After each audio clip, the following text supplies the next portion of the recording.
In today's video, we're going to be talking about money mindsets to level up financially in 2025.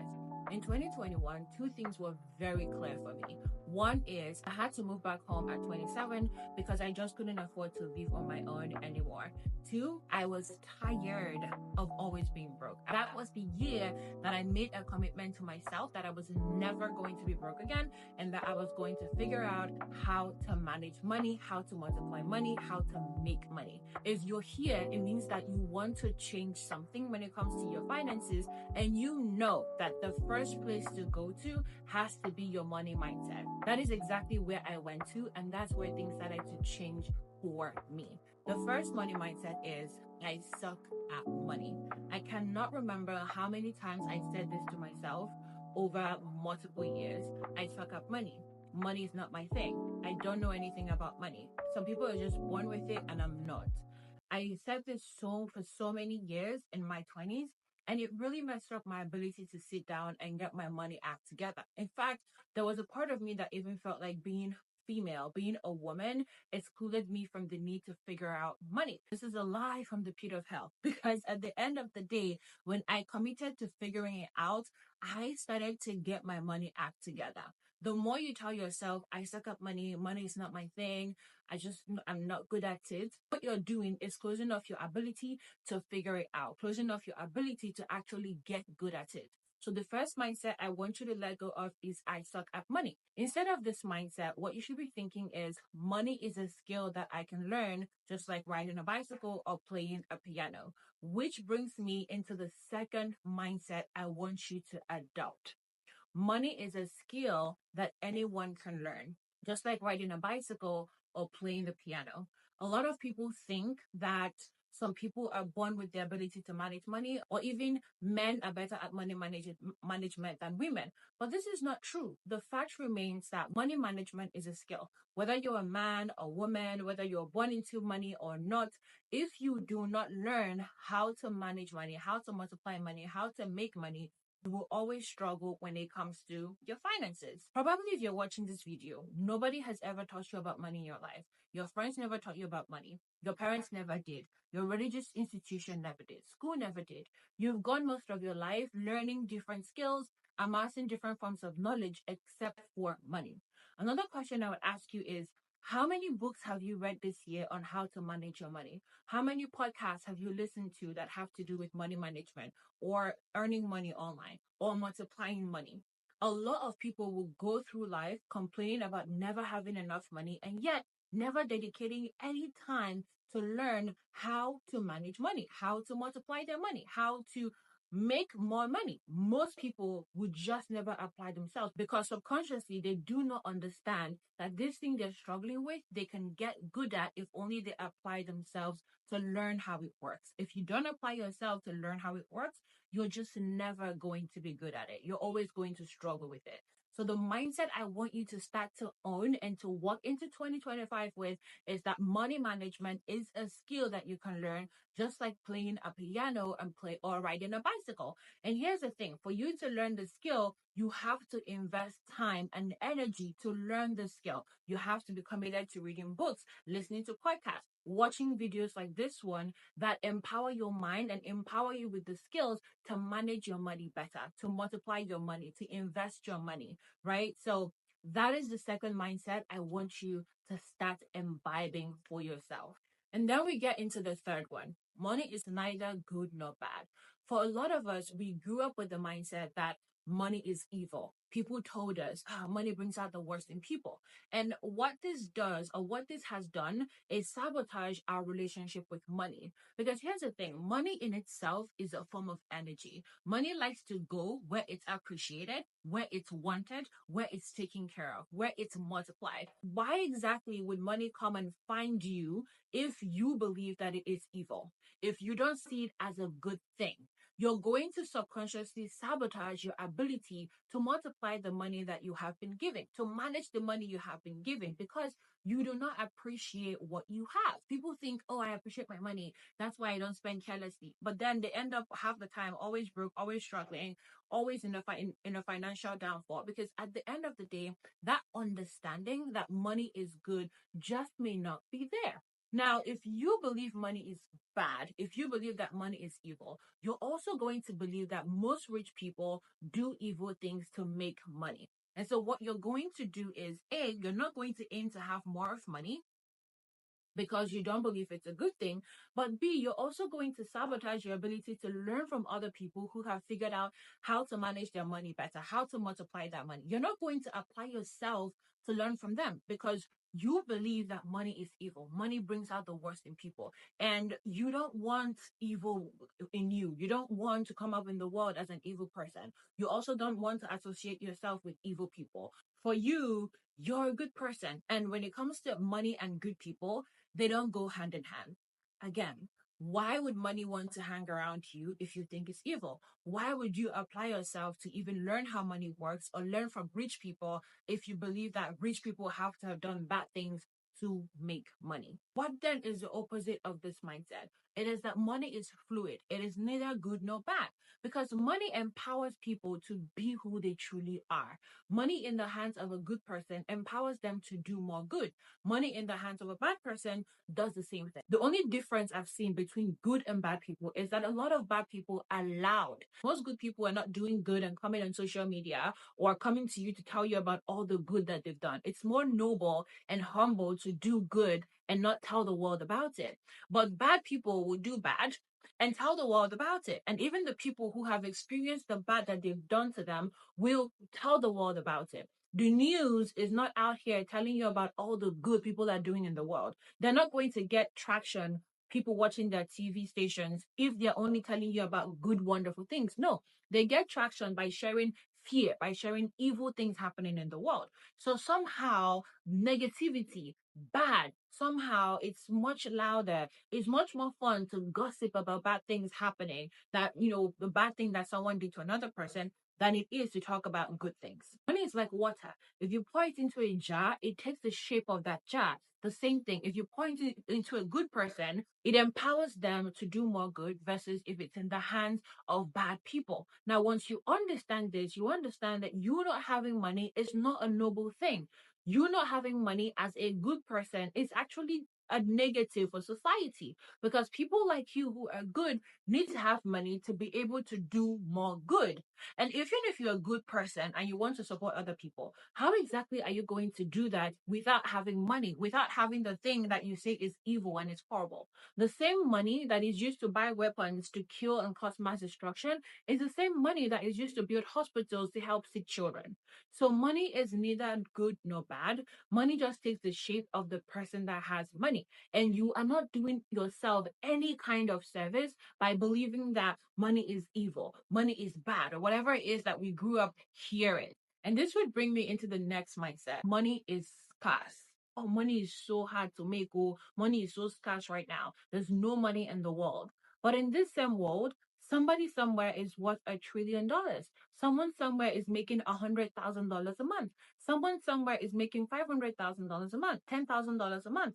People are making money in the same world where you are saying the economy is bad and money is bad and money is scarce and there's no money around you. What is the difference between you who keeps saying this and the people who are making $10,000, $20,000, $100,000 a month? Well, the difference is that those people have learned certain principles and gained certain forms of knowledge that's empowering them to make that kind of money, that's empowering them to have six-figure jobs, high-level seven-figure jobs. They know something that you don't. And yes, there are people in those positions because of who they know. But if you count 100 people in those positions, you find out that the people who are actually self-made in those situations are a lot more in number than the people who inherited it or are dashed those positions based on who they know. So at the end of the day, you say money is scarce, money is not available, the economy is hard. That might be true, but you're also missing out an aspect to it is that the principles surrounding money, the rules around money, the ability for you to multiply the money that you have and to make more money, if you don't know what those principles are, the economy will always be hard for you. It's never changing. It's never going to be a different experience. Which is why you need to start surrounding yourself more and more with people who are making the kind of money you are aiming to make for yourself. One of the principles that changed how I thought about money is the principle of value. And this principle is simple. The amount of money that you make will always be in direct proportion to the service you provide to the world. Money follows solutions, and the higher the level of solutions you're providing, the higher you earn. Think about it this way: people pay people to solve problems for them. The higher the level of difficulty those problems pose, the more you earn for being able to solve that problem. It's that simple. The issue is a lot of people don't understand this principle. People think because they've worked at a company for 20 years, they should be rewarded. They're equating the length of time that they've done something to how they should be rewarded. But this is not the principle of money. It's not about the length of time. It's about the value that you're bringing and how much value is placed on that value. It's the difference between a doorman and a CEO. What the CEO does has a whole lot more financial value placed on it than what the doorman does. And if the doorman wants to make more money, he or she has to figure out how to grow the value that they're providing. How do they solve more difficult problems besides holding the door open for people? So when you start to think about it that way, when you start to think about the principle of value when it comes to money, you stop spending your time saying, oh my gosh, the economy is hard, and you start asking yourself, what are the kind of difficult problems that people really need solutions for that I can help solve with the skills that I have? Which brings me to another principle that I learned about money is that your ability to get out of boredom depends on the skills and the knowledge that you have. Do you have high value skills? Do you have high value knowledge sets? If you don't have this high value skills or knowledge sets, it's very difficult for you to get out of certain financial situations, for you to get out of certain financial levels in the world, because you need skills to solve problems. And people are going to pay you for your ability to solve problems. And the higher the level of difficulty of the problems you solve, the more money you earn. All of that energy that we expand, saying, oh my gosh, things are so hard. Even a gallon of milk is $5 and da da da da. Here's the thing: it's not going to change. It's not going to get cheaper anytime soon. Inflation may or may not go like be eradicated anytime soon. You know what you could actually change? How much you earn. That you have a lot more control over. And so instead of spending all that time obsessing about, oh my gosh, the economy is hard, inflation is high, how about spend some time obsessing over there are people in this same economy making XYZ amount of money. How do I get there? How can I afford to build my income so that it goes from here where I'm really struggling to the next level? Because the economy will always be hard. The economy was hard in the times of our parents. It's not going to change anytime soon. And when our kids are going to come, some people in that generation will also say the economy is hard. So that never changes. However, there is an abundance of people that need solutions to certain things. Where does your skill fall to be able to solve those problems? Where does your knowledge set fall to be able to solve those problems? And for higher difficulty problems, can you actually solve them? The next mindset is everyone has debt. It's totally okay to have debt. This mindset is the reason why so many people are in just an insane amount of debt in the US because it's such a high driven consumer society. Everyone has student loan debt, credit card debt, or that's what you think. The thing is, yes, a lot of people have debt, but there's a difference between debt that you have gotten from circumstances that you just didn't plan for, a death in the family, a health crisis, and debt that you're just getting because you are being irresponsible with your money. There's also a difference between debt that you have gotten because you're trying to get higher levels of skills and knowledge, and that you have gotten because you're being careless with your money. And finally, there is good debt and there is bad debt. Good debt is money that you're spending to get assets, and then the assets pay off the debt for you. Bad debt is money that you're spending on liabilities. Liabilities do not bring any income in. Someone goes into debt because they went to buy a wig, or they went to buy jewelry, or they went to buy a car, or they went to buy clothes. If those things are not generating some kind of income for you, then that is a liability. For example, someone who spends so much of their money eating out, maybe they're always swiping their credit card on DoorDash, But at the end of the day, you don't have the money to pay off the expense that you're making on DoorDash. So you're just using your credit card and going into debt because you have to eat. Because you don't understand, if you want to actually build financial freedom, the debt that you amass should be good debt, should be going to assets that help you build financial freedom. You're going to spend your time building liability related debt, caging yourself with debt that's not allowing you any kind of freedom. Because what happens? You're spending your time paying off your credit card that, by the way, amasses 29.99 interest rate every single time you don't pay off your statement balance. So you'll lock yourself into so much debt paying that off that you no longer have the money to build assets that would help you build financial freedom. Even if people tell you, oh, everyone has debt, that's fine. It doesn't make sense for you to be amassing debt that's not empowering you to create financial freedom. So that's the mindset. The mindset switch that we're going to have around debt is good when it helps me buy assets that create financial freedom. If you're taking out money to buy a car that you're going to lease for Uber, that's different than if you're taking out money to buy a new car because you feel like you want to have this car and your older car is no longer fancy enough. That's stupid. If you're taking out money to buy a purse, whether it's a $45 purse and you're going to pay over 3 months, that's stupid. The next mindset is that credit card money is free money. Credit card money is not free money and it's not your money. And so many people have this mindset. Credit card money is just free money, or credit card is your money. It's not your money. It is debt. There are only three things that a credit card should be doing for you. Number one is helping you grow your credit score. And you're not going to do that if you're not paying off your statement balance on time. I'm not even saying minimum, I'm saying your statement balance. Number two, helping you invest in assets. If your credit card is not empowering you to be investing in assets, because that's where the bulk of the money should be going. If you have a $9,000 credit limit, if you have to spend on that credit card past a certain amount, a reasonable amount, it better be going into assets. And the third one is that your credit card should be helping you gather points that you're going to spend on hotels, should be helping you use your expenses to live a better life. And this is through points. So let's say that you're spending $2,000 a month on a credit card. You better be amassing some points that allow you to use that expense and enjoy life, whether that's traveling, whether that's paying for things that you can pay for with your points. That is what your credit card is there for. But it is still a form of debt. And so you have to be using your credit card as money you have to pay back. The simple principle that I follow when it comes to your credit card is to use it like a debit card. If you don't have the money in your bank account or the money coming in that you're going to use to pay off something you're paying for, don't do it unless it's like a life or death situation. This is an absolute essential. You need to pay rent. Then that's a different situation. However, if you are taking this credit card money and spending it on liabilities and spending it on things you don't need, you are sabotaging your ability to build financial freedom. Your credit card should be spent only on the things that you have money in your bank account to pay for.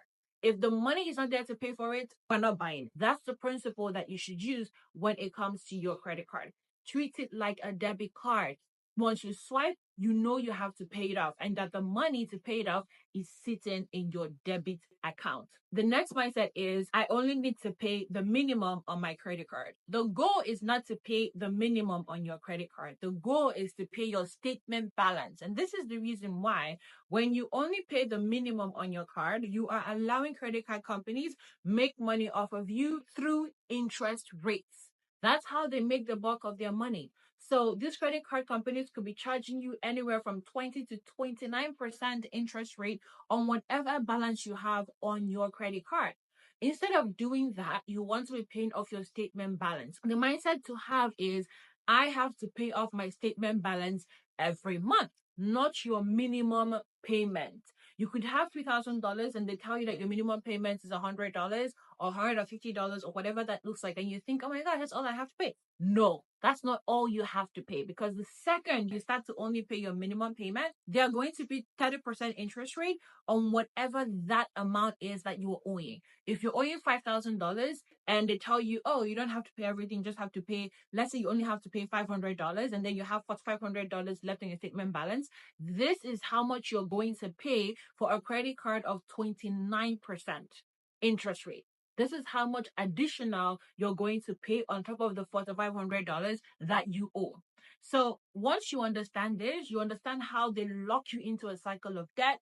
You're not able to get yourself out of that debt easily. Do not pay your minimum payment alone. Your goal should be to pay your statement balance.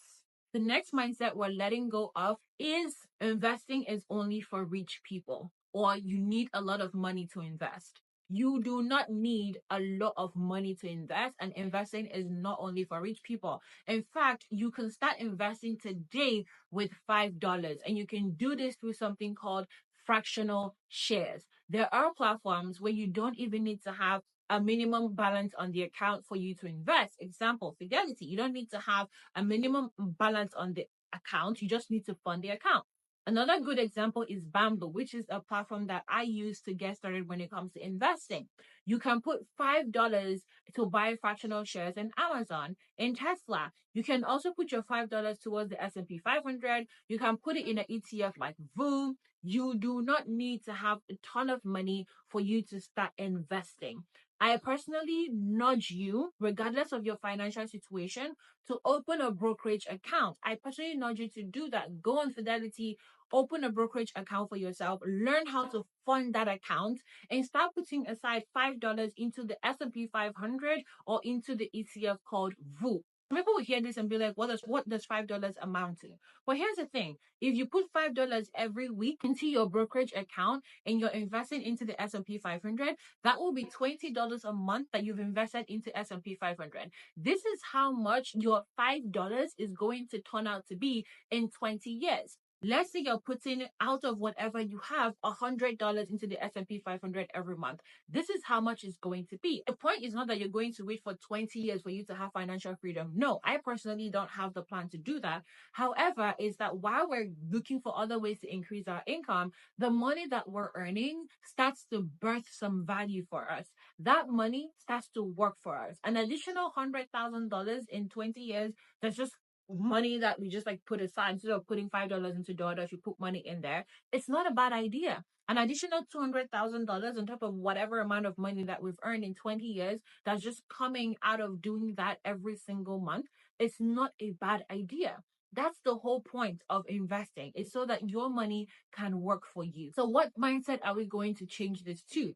Investing is for people that know how to invest. You don't even have to be trying to buy the latest stock or trying to figure out how to optimize your account. No, I realize I don't have the mental capacity to do that. I'm a lazy investor. So instead of doing all that mental gymnastics, I just invest in a very, very safe way. I put most of my money into S&P 500 and ETFs. That's the strategy that I used when I got started. Full transparency, ever since I moved to the US, I have not been investing. But 2025 is the year we're changing that, because now we have an income and we're going to take all the money that we have saved to be invested and we're going to put that into a brokerage account. But I started the process. I started investing in 2021 and I started with $20. It wasn't a lot of money. I learned how to do it and I got started. And I'm urging you to do the same for yourself. So investing is not for rich people only. Investing is for people who know how to invest. And anybody can learn how to invest. Take this note. I need to learn how fractional shares work, what fractional shares are. I need to learn how to open a brokerage account. I need to learn the different platforms for brokerage accounts, Fidelity, Wealthfront, Betterment. I need to understand them. I personally would say just go with Fidelity or Bamboo. You need to have that, learn how to set that up, and then I need to know how to fund it. And a lot of these things you can find on a YouTube, literally just typing out what a fractional share is on ChatGPT. How do I open a Fidelity brokerage account? What documents do I need? What is the difference between Fidelity and Wealthfront? Things like that. That's literally what you need to ask. And boom, you are able to get started investing with $5. The next mindset we're going to let go of to level up financially in 2025 is investing is risky. What if I lose my money? Here's the thing. Even if you choose not to invest, you're still taking a level of risk. The risk you're taking is called an inflation related risk, which means whatever amount of money that you have today, if inflation goes up as it has done at the time of this video, that money is losing its value. So you're also taking a level of risk. Another risk you're taking is that the money that you're holding in your hand, let's say you have $2,000 and you're too scared to invest a portion of that money because, oh my gosh, what if I lose it? You're going to end up spending that money on a couple other things that might not even be priorities. How many times have we had money in our bank and we had an opportunity to put that money into something, but we were too scared to lose the money? And then a couple weeks later, the money is gone and you don't even know what you spend that money on. For the longest time, I was so scared of investing in myself. Whether that looks like buying an online course or getting a coaching program, I was so scared of, learning how to invest online because what if I put the money and it's a scam? Because what if I buy the course and it's a scam? And that fear of losing the money always kept me caged and not able to do things when it came to investing to help me create financial freedom. So what should be the opposite mindset to this? Is investing is risky. I need to learn how to manage risk because the trick is not for you to avoid investing because it's risky, but instead for you to learn how to manage the risk that comes with investing. I am a lazy investor. I'm super lazy. I don't have the energy to spend hours trying to figure out what's investing. I am no Warren Buffett. So my strategy, and I got this from Ramit, is put the money away and forget it's there. It's also to balance my portfolio where 80% of whatever money I'm putting aside is going into safe investments like S&P 500, index funds, ETFs. That's where the bulk of my money is going to bonds. And then maybe 20% I can use to play around in things that might be risky. When it comes to online courses, I am doing the research. I am researching what people have said about your course on Reddit. I am researching people's experiences with that particular kind of idea, whatever it is.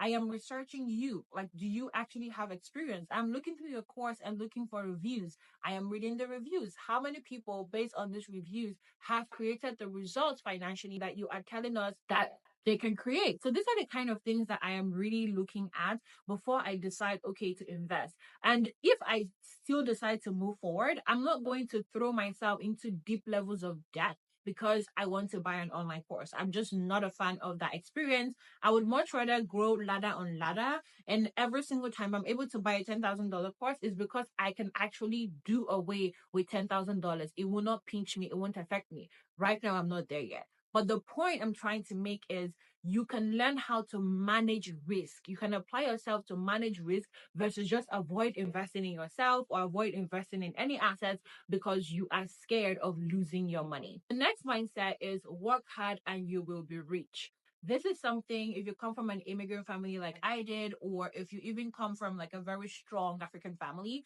you're going to hear this a lot. I think it also cuts across like different cultures. Is the principle of work hard and you'll be rich. But this is not how money works. I mean, how many of our parents who actually worked hard ever got rich? However, there are two things I've noticed. Number one is to make sure that whatever boat you're paddling in is one you can actually create wealth in, is one you can actually create financial freedom with.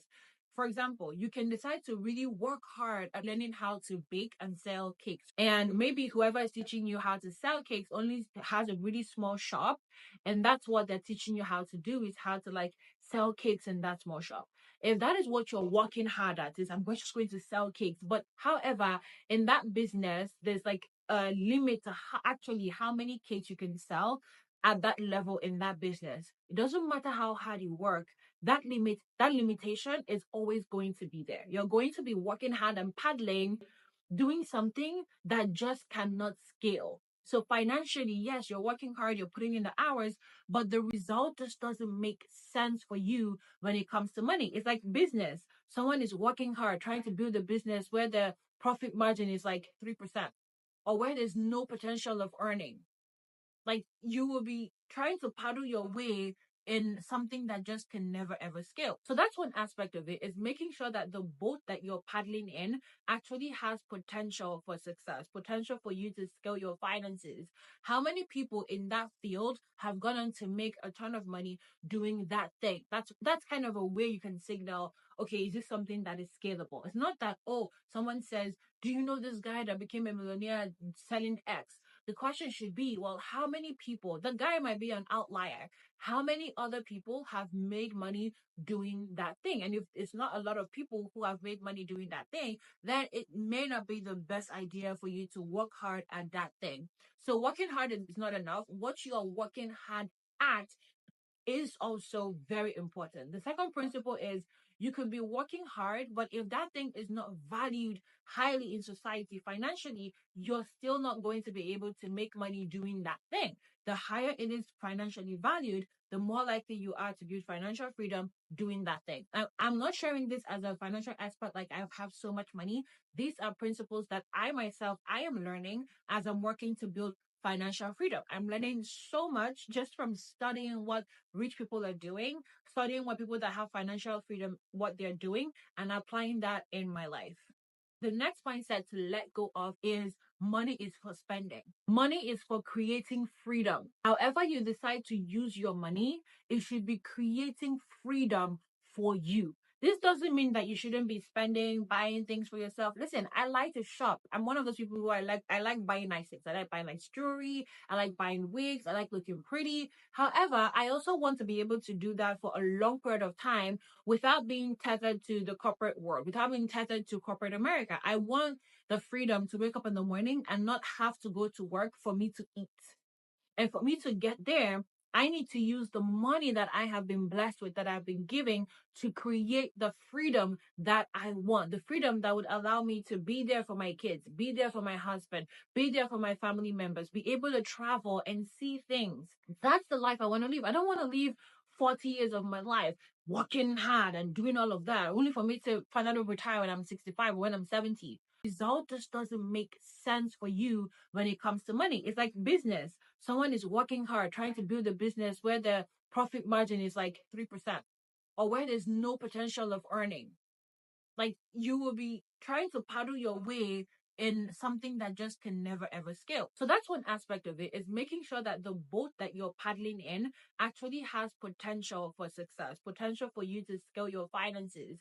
How many people in that field have gone on to make a ton of money doing that thing? That's kind of a way you can signal, okay, is this something that is scalable? It's not that, oh, someone says, do you know this guy that became a millionaire selling X? The question should be, well, how many people, the guy might be an outlier, how many other people have made money doing that thing? And if it's not a lot of people who have made money doing that thing, then it may not be the best idea for you to work hard at that thing.